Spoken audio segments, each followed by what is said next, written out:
Welcome back. I'm Fiona Mboa here at Church of Uganda Family TV with Ring Diaries, where we talk about anything and everything to do with marriage. And today we're talking about friends and their effect on our marriages. And I'm honored to sit next to two great men who are telling us about the friends they have had, how they've affected their marriages. And now we're going to continue to talk about that. Next to me is Elly Rutafa, who's been married for 30 years. And next to him is Mujuni, who's been married for 28 years. And we're just continuing with our conversation about friends. Now, what I wanted to know, and I'm glad it is actually gentlemen that I have. If your wife has a friend you think is bad influence, because we've said we need only positive friends, but your wife has this negative friend, how do we approach it? Thank you, Mboa, Fiona. Yeah, it's a very hard question because, approaching your spouse and telling her that you have bad friends, it's difficult. But with men, in most cases, we solve that by joining many groups. Those social groups, like fellowships I have mentioned, and my colleague, when you start realizing that your wife has a bad friend, you introduce that chapter, that topic to that social friend, that social groups. Then they call you and your wife, they cancel you. They are like mentors, in fact. They are like mentors. They cancel you. You go around that issue until you sort it out. But now, Elly, this is my friend. We have been friends for so long. And now I met you when we were adults. And now you're telling me to leave my friend because maybe, and many times we don't even realize that these friends are not good for us. It's very hard. I mentioned it before. In fact, in starting, I was telling you that it is a very hard question. There is nothing impossible where there is something that is through the church. The Bible is very clear. Because even in Matthew 19 something 4 there, they say when you get married, you leave your parents there. You come to that gentleman. Therefore, you should respect that gentleman. When you go to those social groups, the fellowships, and you iron that issue because it's hard. Even she cannot leave that friend, and I'm not encouraging her. I'm not encouraging her, but she should learn and how to handle those bad habits she's introducing to your spouse. Okay. Yeah. Thank you. Atha, what do you think? How would you handle that? You see, thank you again, Fiona, my colleague. My personal view is that for anything good, you must throw something to get that good thing. I'm going to give you a story of a young man who was very poor and in school and very intelligent and didn't have school fees. So they had a race. There were some competitions for running, and the winner was supposed to get a bursary at school. Okay. And this young man definitely knew that if he didn't get that bursary, he would drop out of school. Yet he wanted to study. And he was a very intelligent person. Everybody knew. So he had, the competition starts, to cut the whole story short. He had his father had given him a pant to put on, shorts, because he didn't have money to buy him a new one. So he had tied it with a rope. And he starts running. He was very fast. It was moving around the pitch for about 4 times, and he led the race, the first 3 rounds. In the fourth round, the rope broke. So he held the trouser or whatever, so at the day, because he didn't have a pant inside. And people were already cheering him, finish. And he was now torn between, should I leave the pants, I go bare, and I win the race, should I drop out of the race, what do I do? But if I drop, then the scholarship will go. And if I keep on holding the thing, I will not win. So it was now between should I spit it, should I swallow it? was sweet, swallow it, it burns you. Spitting it, you lose the sweetness. So he was there. So they said, you don't, leave the pant to fall, until he decided to leave the what? The pant to fall and run. Everybody was, he didn't know what they were cheering. Because he was just bare, good, he didn't have anything on him, but he won the what? Eventually the race, and he took the scholarship. So you can see he had to leave the pant so that he can get the scholarship. So in marriage, I'm trying to illustrate what you can do in marriage. As he said, that you leave your parents, you leave your people, you go to a new person. So there are sacrifices you have to make in marriage. If you want to make a good marriage, such are the sacrifices of those friends. If your partner does not like them because of one, two, so I don't think you will choose to go with your friends and leave your partner. That will be detrimental. Yeah. So what you do, to me, those are part of the pants that you have to live for, and you finish the race, and you win the scholarship.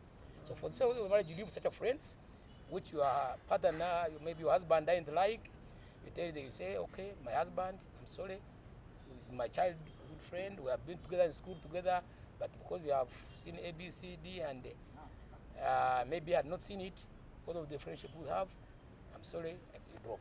Or you limit the interactions so that you can carry on your marriage. So in marriage, we should always, especially ladies, now that men in Africa, still continue in Africa because we're in Africa, mostly they have control over marriages. Because one, they put a lot in it, in terms of the economic resources, and that system, the lady now moves from his family, her family to so a man has an upper. Even the Bible talks about the man being the head of the family. So in most cases, the woman should listen to the husband, unless it is against her life. Unless it's against her life, but if it's not, listen to the wife and drop those friends and continue with the marriage. To me, that may be in the short how I can describe those. How I can live with friends. Thank you very much. What if the tables are reversed and it's you, the man, that has this bad? In that case, women, according to the Bible, are supposed to be more intelligent than men, especially with issues. No, we are more intelligent. Yeah. So I'm happy about it. What you should do as a woman, you should not make sure you do something that you not hurt your husband. That you should not shame your husband, that you should not embarrass your husband. So that should not bring a continuous hatred between your relationship. So as a woman, this is talked about it, my colleague talked about it, the groupings. So if you cannot get any of the friends that you think he can respect, get you as a couple, you get a mentor. Get a mentor, a family that can mentor you. And they should be married, right? They should be married, should be maybe slightly older than you and respectable. So that and neutral, above all, should be neutral. They are not I can get one from my family. And not from your family, not from the husband's family, but a neutral family where you can always go. It can be a bishop, it can be a reverend, it can be a father, it can be whatever, person with respect, so that you go and explain your problem. Then he calls both of you, or she, or he calls both of you and advises you on what to do. Otherwise, if you mishandle it as a woman, then the husband takes it as you're attacking. Don't forget that there are very many other women outside there who are targeting that husband that we have. Too many women outside not happy because you have a husband. They are there looking for husbands for many years and they have not got those husbands. Now, they will always look for that weakness. So never allow your enemies to find out your weaknesses to break your marriage. Break your marriage. Also, not give your husband a chance to say, this one is too much, let me go to the other one who can handle me better. So to me, handle it in a professional way, handle it using your intelligence that I told you before, that you are more intelligent, to make sure that the husband remains happy, but the problem is solved. Wow. Thank you very much. Now, we've talked a lot about groups. Is there any usefulness of these groups to our marriages? Because you find a woman will have a group at the village, but most of you men don't have these groups. Do you see any sense in having groups as married people? Groups of friends, maybe fellowship groups. Yeah, thank you once again. It also depends on what type of groups. You know, as I said before, not all groups are good. That's one. And not all groups, even when they are good, are not supposed to be for every woman. You know, one, those groups take time. And you have also to give your family time, especially to your husband. So you have to make sure that you are in groups, one, which are positive, which can progress you from one level to the other, groups which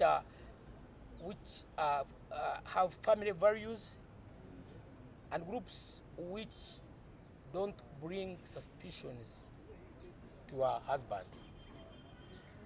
And then you must make sure that you don't also go to all those groups, because you cannot, some of them even have the same objectives. So you must make sure you divide your time and have fewer groups and give your family and your husband some time, so that you don't bring something like annoy your husband to start saying, you don't go to this, don't go to this. Make sure you limit the groupings, you limit the time you put in those groups, and give time to your family and your husband. For us husbands and men, we always need attention. We naturally need attention from our wives, and if we don't give that attention, somebody else will give it. But now, how about the groups we go to as me and you as the husband and wife? Yeah, those ones, you see, let me tell you, as wives to me, now let me advise our wives, as a man, what we want as men, because most of them are uniform. They make sure that if you have any group where your husband invites you to go with, don't hesitate. Just run with him, because that's an opportunity to be with him all the time. Two, that's an opportunity where free minds will be aired. Even you as somebody can air it on your behalf. You may have a grievance which you are fair to bring out, and somebody will bring it out, and it will be solved in that group. Secondly, you will know, none of you will suspect the other. You will know what takes place in that grouping. All of you are there, you know what is there, and you have your husband. Even if you sleep there the whole night, nobody will question it. You come back together. So to me, those groupings where both husband and wives are members, to me, they are the best groups. But are they helpful, Elly? They're Sorry? Are those groups helpful? Where we go as married people, maybe the two of us? Yeah, those groups are, in most cases, are very, very, very helpful. Because, for example, recently I lost a relative. The first group to sponsor my trip to the village were those groups. There are groups where they can contribute money, we can save for economic purposes, we can read the Bible, whereby in most cases in families we don't get time for reading the Bible. And if it's an economic group, like those circles, it teaches you how to count money, how to save, how to make investments. They are very good. And on the other hand, maybe I've gone beyond that question. They are bad. Because a woman can get money, a lot of money, and start thinking of seeing you as a young person. From those social groups. From those social groups, yeah. Why? Okay, I think maybe it sounds repetitive, but most times you find men are the ones who are hesitant to go for these groups. And I think after you hinted on it a bit, the women have groups. Maybe I have a marriage fellowship and I come and tell you, know what, can we join this fellowship together? Or maybe a neighborhood fellowship, can we join this together? Well, because I want the men out there to understand the importance of these groups and why it's... I think, Fiona, thank you. I think women, even in the Bible, are the ones who are supposed to pray for the family, for their families. One of them, their prayers reach God faster than those of men, because they are the mothers of Jesus Christ. That's true. So to me, mothers are supposed, every mother, every wife is supposed to pray for the family. Now, as for men, as I said before, too many things on us, and sometimes we don't have time to pray the way the women will do. So women will pray for you, pray for yourself. Men should pray for themselves, for their children, and for their husbands. Now, as for us men, sometimes we assume our wives have prayed for us. So let me go and do something else. If my wife has prayed for me, let me go and do for something else. Exactly. And two, as I told you, men fearless. Fearless. You know, problems bring fear. Now, men are naturally strong and fearless like women. If you tell your wife, for example, that they're going to chase us out of this house, and because we don't have not paid rent, the wife would go on her knees to play. But for you, you run out to look for the money to pay for the rent. So that's the difference. So to me, the men have less time to invest in those groupings than women. Men mostly maybe would have time to invest in economic groupings more than social. And yet we need the social. Then yet we need the social. So that's what I'm saying, that women should be leaders in the sector, in the area of social, then men become the leaders in the economic sector. But otherwise you need both to participate in both. Thank you. Fiona, to add on his point, ladies of long time ago were inferior. But now that they are brought up in economic activities, social activities, they've gone to school, now they are big. They want to show that they can do something. That is my point. So we should leave them to lead the social aspect. Okay. One thing you talked about earlier was women, we get friends, seasonal friends. And men have long-time friends. You will have that one friend from baby class and up to now. As Ellie said, he has friends that he played with back then. What are some of the things that kill these friendships as we grow up, as we grow? Thank you, Fiona. One with ladies, why they don't keep their friends for a long time is, one is ego, two is jealous. But women have jealous. Three, competition. They don't like competition. They fear competition. And three is what do I call it? Explain competition. Let me say, Now, ladies look at very small things in their lives.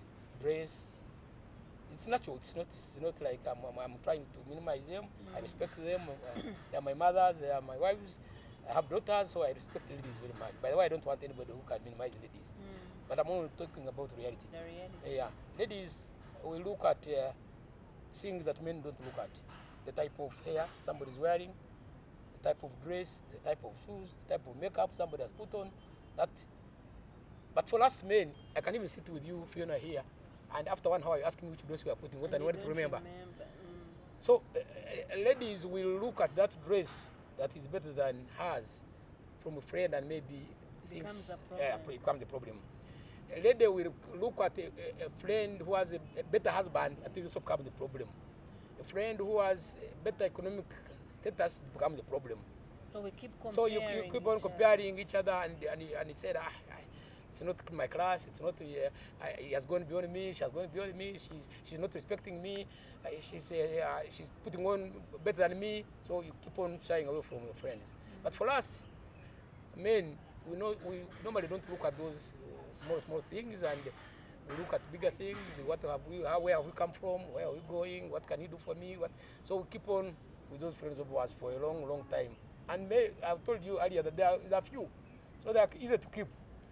For you have too many, and dropping one doesn't kill you. You can remain with the other too many. I have one, I can't drop. I don't know, Ellie, can you add to that? What kills friendships? Thank you, Fiona. What has helped you keep your friends from baby class? Thank you, Fiona. My point is, you were talking about ladies, in fact. I wanted to contribute on this side. Ladies, in most cases, families also matters. Where you come from. Okay. There are families where a big family, very rich family, produce very good children. Even if he sees something good, he doesn't care. Even he respects those that are low. Those with low income. Someone is putting on a katenge. She's putting on a 1 million dress. She doesn't She care. fits She in fits in. anyway. That family is also matter in this thing. Another point is the way we behave in society, the way we are brought up. Because in society, for example, people are in offices. You can copy bad habits from there. Then you find a lady somewhere, then he tells you, how can you eat with Fiona, who is dressed badly? He's using, his nails are not painted, as I may call it. How do you relate with that With that lady? one, yes. Also, family and status is killing some of the friendships. Yeah. But should my change in status kill our friendship? I thought if we are friends, regardless of what happens, we are friends. Yeah, very true. But you see, character also determines the way people live. For example, if you tell me that you go and bathe, I will hate you because of advising me. Yeah, that's a character. And you cannot change the character of an individual. Even character is killing the marriages. Yeah, don't force me to do this. I don't want it. Then you find that friendship and is dying quickly. Also to add on what my colleague has said, I think on that status that you talked about, changing status, killing friends. As I said it, I think the Bible talks of God elevating you. Now, if, for example, God has elevated you from a catechist to a bishop, then a bishop will not deal with a catechist. A bishop will pass through the archdeacon to deliver the message to the catechist. Now that's because God has made it like that.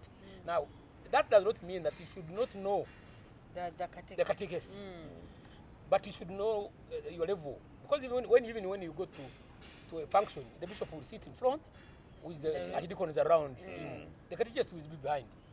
Although they were friends, childhood friends. So to me, you add friends, old friends, and you go to the level where God has put you.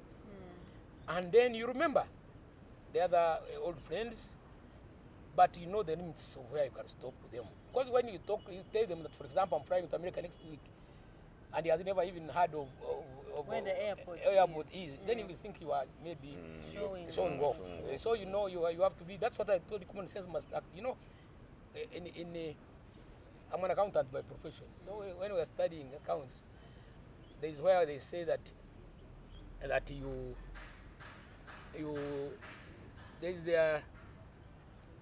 there's in accounts there's management. Now when you are managing and your boss, for example, gives you an order, The business system. in a business, that he writes something that this one must do like this, assuming you're working, for example, with Umeme, and the boss writes that somebody above 1 million disconnect, and he was the one in charge of disconnection. Now Malago Hospital has a bill of 2 million. You don't just run to Malago and disconnect the hospital because people will die. That's the common sense I'm talking about. Even when your boss has ordered that every customer with above 1 million must be disconnected, you just don't run to hospital with people on drip, with people on oxygen, and you do and disconnect. So that is what I'm saying, that you have them as friends, but you know the limits. You know what you do without letting them know those limits. Thank you very much. As we come to a close of this, and especially as saying, as men, you don't have friends. I don't know what advice to give to our viewers out there about friendships in marriage, and also friendships as men but in marriage. Yeah, thank you, Fiona. We should keep our friends. It's necessary. We should keep our old friends, social friends, political friends, and again, even our spouses, our friends.